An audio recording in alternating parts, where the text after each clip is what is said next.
The effects of the Swahili culture still, we have the Arabs becoming new rulers, and of course taking over from the traditional rulers, like the chiefs, who lost their administration or their power to the new rulers, the sultans, the sheikhs, and many others.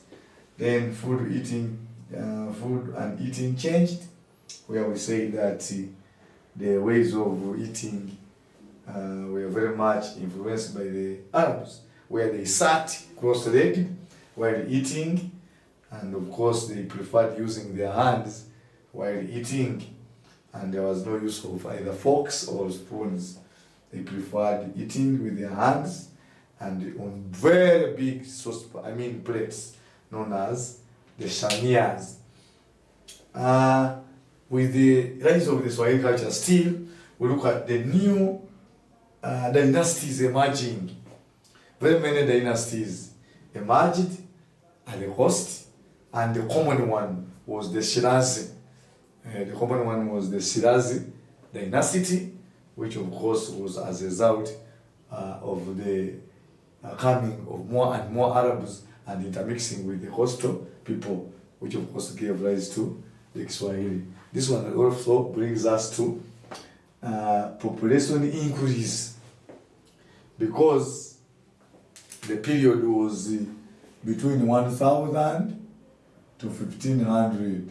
That period marked the exodus or the movement of Arabs from Arabia, from the Arabian Peninsula and the coast. So by the time it clocked 1500, and of course this one is very much known as the time of the arrival of the Portuguese. So by the time the Portuguese arrived, the population had very much increased.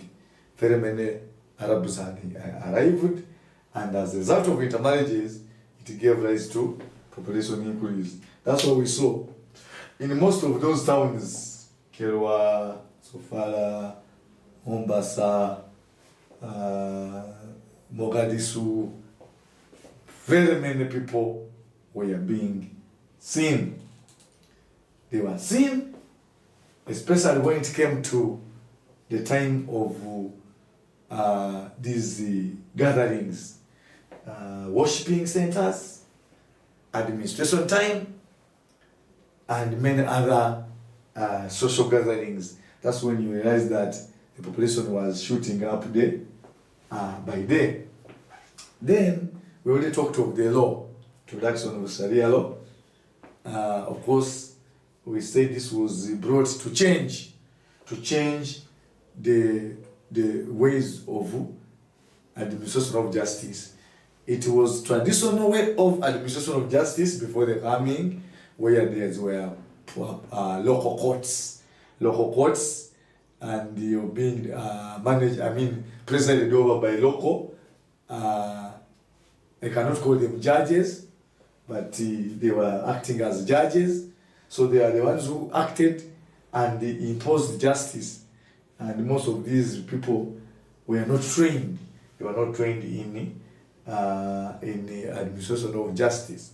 So that's why at times it was not justice, but just people using their own common knowledge to administer justice, and at times people were not contented. But with the rise of the Swahili culture, we saw a lot changing, and at least some minimum levels of justice being maintained. So the introduction of the Sharia law was very much respected, because it brought a new way of administration of justice.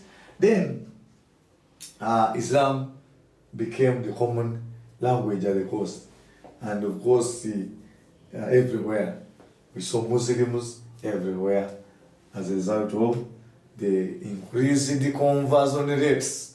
The rates at which they were being converted was high, and that was a blessing to some people at the coast. And lastly, we can look at some practices practices that were not common before the arrival of the Arabs. And that was some practices like circumcision, that was something that was not known at the coast. People didn't know this, and at first they resisted, by the way.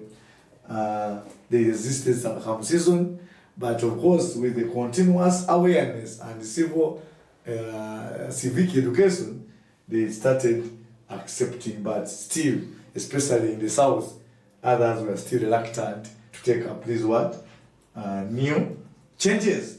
Another change was in the praying styles. People were not used to praying so much. Of course, I told you the ways of life before the coming of the Arabs was, of course, primitive, hunting and food gathering, especially for the Bushmen and the Hottentots. That was the way of life. But with the coming of the newcomers, we saw praying times changing from the traditional times to 5 times a day. And that is what we call devotion to Islam. A devoted Muslim prays 5 times a day. So this one was later copied. And another that was also not known was the fasting. The fasting of the Muslims, and which of course was in line with the teaching of the Quran.